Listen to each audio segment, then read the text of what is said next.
Well, 2017 began with the man to my side holding up a piece of paper that said new music coming Friday. And in the past 12 months, you've managed to turn that piece of paper, Ed, into 6 billion plus Spotify streams, I'm sure you've heard already. And we can now officially say that you are officially the Hot 100 Song of the Year for Shape of You, and officially Billboard's Top Artist of the Year, so congratulations. Thank you very much. Thank you. It's pretty cool. Yeah, put it there. Cool. I mean, what a year, right? I mean, just incredible. It's been a pretty mad year, yeah. I have to admit, like, it's gone a lot better than I expected. Yeah, it doesn't really feel like it's been a year. It doesn't, like, that, when you mentioned that holding the bit of paper up, that feels like a month ago. But really? Yeah, but it has been a whole year. It's mad. You talk about expectations. You had a great interview, a conversation, I really should say, on a couch like this with Zane Lowe prior to Divide coming out. And you said to Zane, you know, after this year off, you felt like this is your opportunity, or could be your opportunity, to become the guy, or girl, or artist, whatever you want to say, in the world. Yeah. So I'm curious, when you talk about expectations, you now, how does your reality now and your achievements this year now compare to the vision that that guy had back in February? I don't know, because it's been, you know, there's lots of things that haven't gone my way this year, but lots of things that have. It's been weird. That, like, there's been some things I've been like so spot on sure that they're going to happen.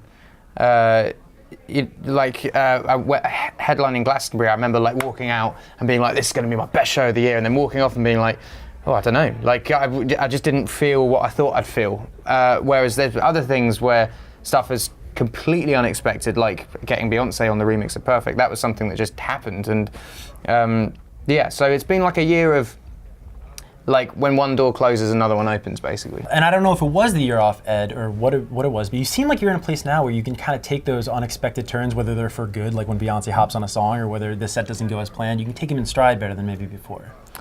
Yeah, I mean, I've never really cared that much, to be honest. It's all like, everything that's happened from like 2011 has all been a bonus. So like, if there's like something that doesn't go my way, it's like, oh well, that wasn't meant to be, or something that does happen. Like in my head, I know it's a very easy thing to do when everything seems to go well, but in my head, everything is already planned out and meant to be. So whenever something happens for the negative, it's so easy to just be like, that wasn't meant to happen. So I think that's like, it's a good mind state to have. So much was made about the Grammy nominations this year, of course, and I thought you already, you know, you've publicly responded to it on Ellen. I thought you did it with such grace. But I'm curious, was there any part of you that was disappointed when you first got that news?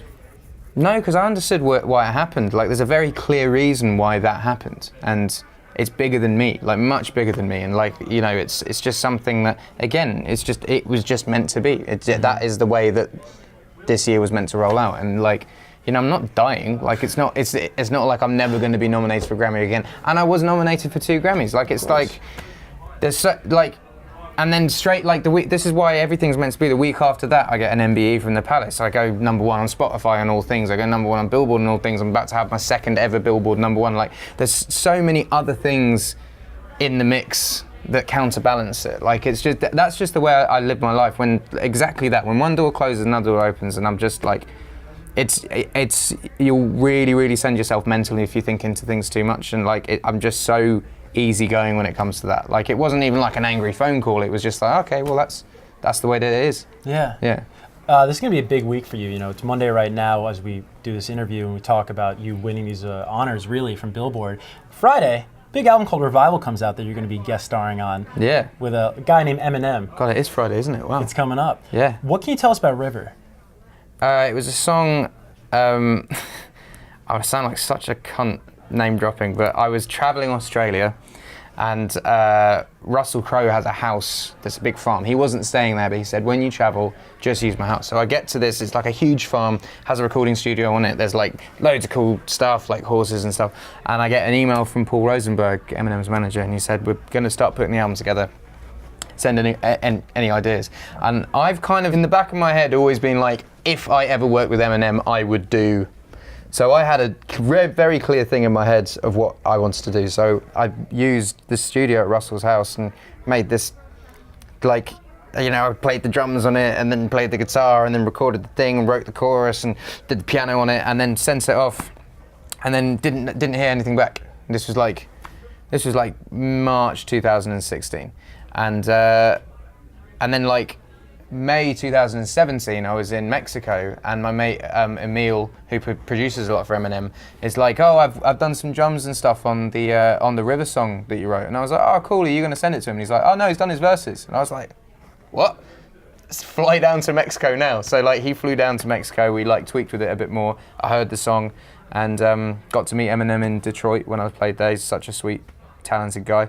And yeah, like this is the thing. Like again, it's a door that I thought was closed and just opened randomly. And there it is. Yeah. I know M was big on your wish list or bucket list for people you want to collaborate with. Beyonce, of course, also was up there. They may have been 1 and 2.